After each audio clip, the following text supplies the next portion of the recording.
Muy bien.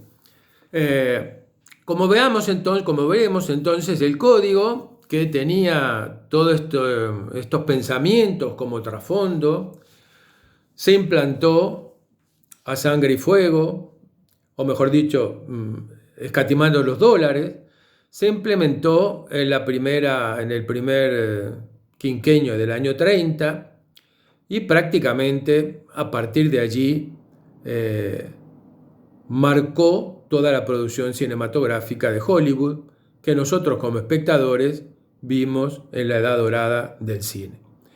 Siempre marcaban a Estados Unidos como el paraíso, la sociedad ideal, aquella donde cualquiera podía llevar a buen término su sueño, ¿verdad? Es una imagen de Estados Unidos que aún continúa existente en el día de hoy, a pesar de que la realidad nos demuestra que ese sueño americano está basado en una seria fractura social y en un sistema social que no siempre es justo ni equilibrado.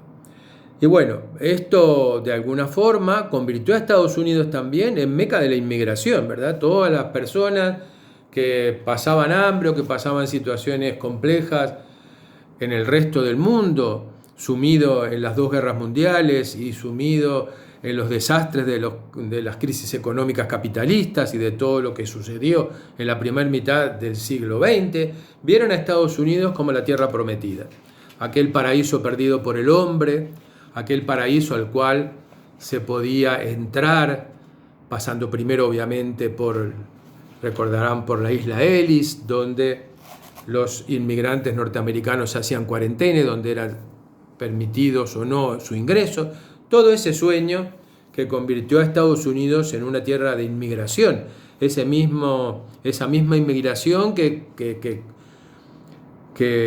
le hizo obtener los beneficios económicos de que ha gozado durante todo este tiempo, esa misma inmigración que hoy la política norteamericana pretende hacer desaparecer detrás de los muros fronterizos.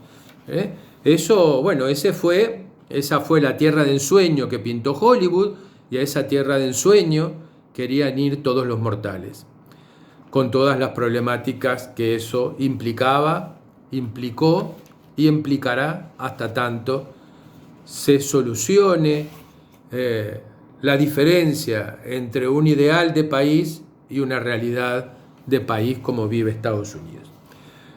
Nuestro querido Alfonso Maximiliano concluye su estudio tan interesante sobre el código de producción con estas reflexiones, ¿verdad? Y nos dice en sus conclusiones: si algo diferencia a la humana del resto de especies, es que es un animal simbólico. No es solo que se comunica a través de símbolos, es que se construye como especie gracias a este universo creado por el lenguaje. Es clásico el ejemplo de los esquimales y su docena de palabras para referirse a los diferentes estados o tipos de nieve. Donde una persona occidental ve un paisaje de hielo y de nieve, un esquimal reconoce distintos matices y tiene un lenguaje específico para nombrarlos. Su entorno social le ha enseñado desde la infancia a diferenciar los tipos de nieve, y la palabra con la cual se identifica cada uno de ellos ha aportado una ayuda fundamental en este aprendizaje. Si trasladamos este ejemplo al terreno de la moral, nos encontramos con una persona que ve un paisaje de bien y de mal, y otra que reconoce distintos matices entre el bien y el mal. Una de las claves sigue siendo que esta persona tiene un lenguaje fundamentado en la experiencia para nombrarlos.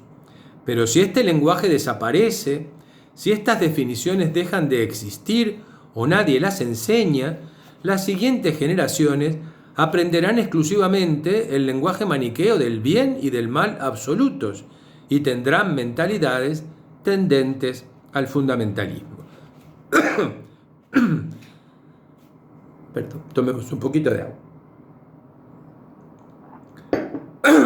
ante una situación de crisis que hizo tambalearse el sistema, los poderes económico, político y religioso, todos ramas de un mismo tronco, se pusieron de acuerdo para crear un marco fuera del cual ningún relato tendría sentido. Escuelas, medios de comunicación y púlpitos, los principales agentes creadores del universo simbólico, redoblaron sus esfuerzos en la consolidación de un marco general de referencia cuyas líneas directrices eran las siguientes. Este es el punteo exacto de cuáles son los fundamentos primarios y fundamentales del Código de Producción. El primero es la naturalidad de la economía capitalista, basada en la propiedad privada y la libre empresa. Es decir, que el sistema natural en el cual vive y se desarrolla la sociedad humana es en un sistema de economía capitalista, de propiedad privada y de libre empresa. El segundo es que la política es la política del liderazgo personal, es decir, que hay una nula atención a las estructuras políticas y sociales. Lo que importa es la figura de los líderes, no las estructuras políticas y sociales sobre las cuales estos líderes actúan. Tercer punto, la antropología de la competición y el individualismo. Estos dos valores, competencia e individualismo, son los que rigen la conducta humana, hasta el día de hoy, lamentablemente. Un cuarto punto es que la familia es patriarcal y nuclear.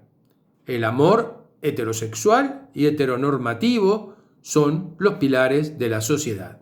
Esta institución es sagrada y no deben existir desviaciones de la norma. Es decir, que la familia era la misma que cuando nosotros escuchamos ahora los discursos sobre la pérdida de valores, ¿verdad? Y se apela a que la familia debe tomar, la conducción de los chicos que andan en la calle, o que la familia es la que se debe responsabilizar de una cantidad de temáticas de la sociedad actual, está refiriendo a esa familia, ¿verdad? Heterosexual, heteronormativa, que lamentablemente ya no existe en la actualidad, pero a la cual el imaginario colectivo sigue apelando, porque este fue el cuño en el cual nos educamos. Una familia como institución sagrada y sacrosanta, de la cual no debemos desviarnos. Y por lo tanto, como la sociedad actual está en un contexto totalmente distinto, hace agua enormemente el querer aplicarle a las realidades actuales este molde caduco de familia, entre otras cosas. Un quinto punto es el referente a la moral, que es estrecha y es maniquea y es de absolutos, ¿verdad? Una moral que es de blanco y negro, que no admite matices, y que se es absolutamente bueno o absolutamente malo. Estás conmigo o estás contra mí, como diría Bush. Un sexto punto es la confianza total en las instituciones políticas y económicas y en las personas que las encarnan. El poder debe ser respetado a ultranza y se debe confiar en él y en las personas que en cada periodo histórico lo encarnan. Y para muestra es la presidencia norteamericana, que es un rey sin corona, ¿verdad? Con toda el boato, el ceremonial y todo el carácter casi sagrado que tiene el presidente de Estados Unidos, que copió exactamente de la monarquía inglesa, de la cual abjuró con la Revolución de 1776. Un séptimo punto es que la comunidad o el pueblo es solo masa, incapaz de decisiones y de movimientos autónomos, únicamente capacitada para seguir a sus líderes. El pueblo es masa y la masa solo debe obedecer y ser guiada. Obviamente este concepto de masa está entroncado en esas décadas de los años 20, 30, 40, donde estaban en auge los estados totalitarios, donde estaban en auge el fascismo de Mussolini, el nacionalsocialismo de Hitler, los sistemas corporativistas español y portugués, y todos los regímenes absolutamente elitistas, donde la masa era un peligro, donde la masa era inculta, donde la masa no sabía, y una masa a la cual se le debía guiar, se le debía adoctrinar, y su valor máximo era que fuera obediente, desde los populismos estilo Perón hasta los populismos de otro tipo, hasta, en fin, todos los regímenes de esta época se sostienen en esta idea. Y los movimientos sociales de estos últimos años que nosotros hemos visto, el Podemos en España, el Syriza en Grecia, los chalecos amarillos en Francia y tantos otros que surgieron en esta última década prácticamente en el mundo, están troncados en este mismo criterio. Es la masa que se organiza, ahora se autoorganiza, porque no logra que los poderes y las personas que encarnan el poder dejen de lado este concepto de masa, de masa como el pueblo como masa incapaz de decisiones y movimientos autónomos, ¿verdad? Este criterio es el que sigue imperando aún hoy, y la sociedad civil se tiene que organizar y revolucionarse y revolverse contra este criterio que también está recogido en el Código de Producción de Hollywood del año 1930. Bueno, y el último punto es que los problemas sociales son problemas personales, no estructurales. Por ejemplo, el crimen es siempre un problema moral, no un problema social provocado ocasionalmente por la pobreza. El corolario es que el que es pobre es porque quiere, el que delinque es porque quiere, ¿verdad? Y porque no tienen nada que ver las estructuras sociales y económicas, todo es un tema personal.